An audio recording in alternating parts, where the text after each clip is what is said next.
Hello everyone and welcome to today's Explainer.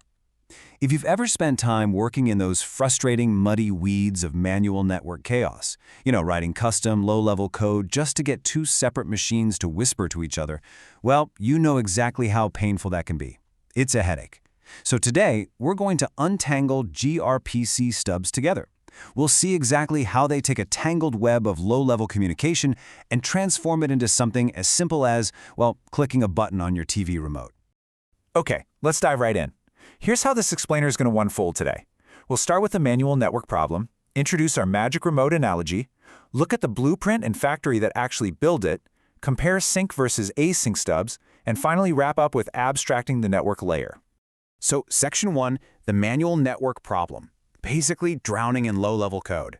Before we can really appreciate the solution here, we gotta establish the baseline headache we're dealing with. Historically, making a client app speak to a remote server meant handling all the serialization, managing the connections, dealing with timeouts, and doing it all entirely by hand. Which leads us to a really critical question. How do we talk to a remote server without completely drowning in all that complex network plumbing? We just want to focus on the functionality, right? Well, the architecture we're exploring today provides a truly brilliant answer to this exact problem. Moving to Section 2, the magic remote analogy, or your client-side proxy. To really grasp how we escape those dreary network complexities, think about a piece of tech you use every single day. Imagine you have a television sitting in another room, and you have a magic remote control right there in your hand. When you want to turn the volume up, you just press the volume up button, right?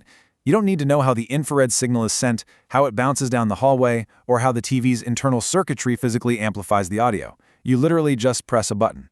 Well, a gRPC stub is exactly like that magic remote control for your client application.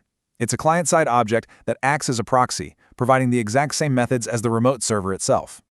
Behind the scenes, pressing that remote button triggers three distinct, incredible steps of magic. First up is packaging. It takes your request and serializes the data into a highly efficient format called protocol buffers. Second is sending. It seamlessly handles all the HTTP/2 communication with the server over the network. And third is receiving. When the server replies, the stub deserializes that response right back into a neat, usable object for your code. It's doing all of this heavy lifting completely silently in the background. And here is the absolute crucial takeaway. For the developer, a remote procedure call becomes completely indistinguishable from a local function call. Because the stub handles the packaging, the network transit, and the receiving, the developer writing the client code just calls the function. You ask for data, and the data is returned, exactly as if the server were sitting right there in the very same application's memory, rather than, say, thousands of miles away. It's just an incredibly powerful illusion. All right, Section 3, the blueprint and the factory. Auto-generating the connection. So we definitely want to avoid the human error of coding these stubs by hand, where the client expects one thing but the server expects another. To fix that, we auto-generate the connection. It all starts with the blueprint, which is your .proto file. Think of this file as the single source of truth for your system. It's a strict blueprint that outlines your exact service definition. It defines exactly what functions are available on the server, what specific inputs they require, and what exact outputs they'll return. Both the client and the server look at this exact same blueprint. Once you have your blueprint, you need a factory to actually build the remote. And that factory is the proto compiler. You just feed your .proto blueprint into the proto compiler, and it acts like this automated assembly line, churning out the exact stub object your client code needs in literally whatever programming language you happen to be using. It just reads the blueprint and automatically generates the precise proxy required to talk to the server. Our source material highlights just how efficient this process is, stating, if you change the service definition in the .proto file, you just regenerate the stub, and your client code will immediately reflect the changes. This auto-generation completely guarantees that your client and server are always kept in strict sync. There's no guessing involved. If the server updates its capabilities, you just update the blueprint, run the factory, and instantly, your client has a brand new, perfectly configured magic remote. Which brings us to Section 4, sync versus async stubs, two ways to call. Now that we actually have our magic remote, we have to talk about how we use it to make a call. gRPC offers a really flexible framework with two fundamentally different approaches, the blocking or synchronous stub on one hand and the non-blocking or asynchronous stub on the other.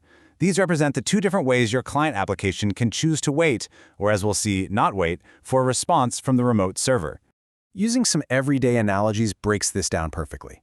A synchronous stub is exactly like making a traditional phone call. You dial the number, and you literally wait on the line until someone answers. In your code, this means your client application blocks. It pauses its execution, just sitting there waiting until the server sends the response. It's definitely the simplest way to code. But on the flip side, an asynchronous stub is like sending a text message. You send the text, and then you immediately go do something else, maybe grab a coffee. You don't freeze in place. In code, the application sends the request and just keeps running other tasks, providing a callback function that acts as a notification to handle the server's response whenever it eventually arrives.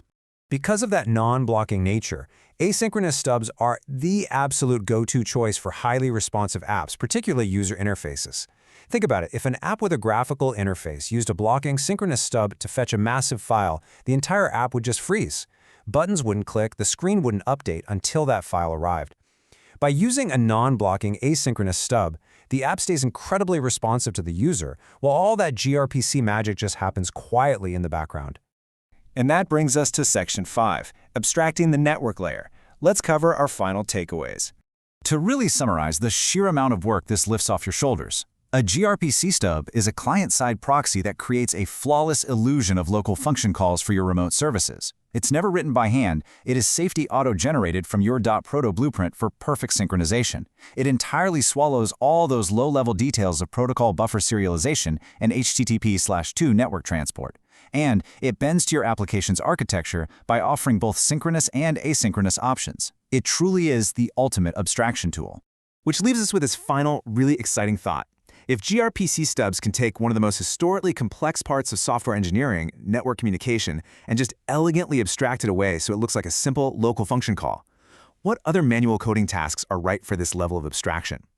As you continue learning and building your own systems, keep looking for your own magic remotes, those brilliant tools that hide the complexity and let you focus on what really matters. Thank you so much for joining me in this explainer today. I hope you found it as fascinating as I do, and I'll catch you in the next one.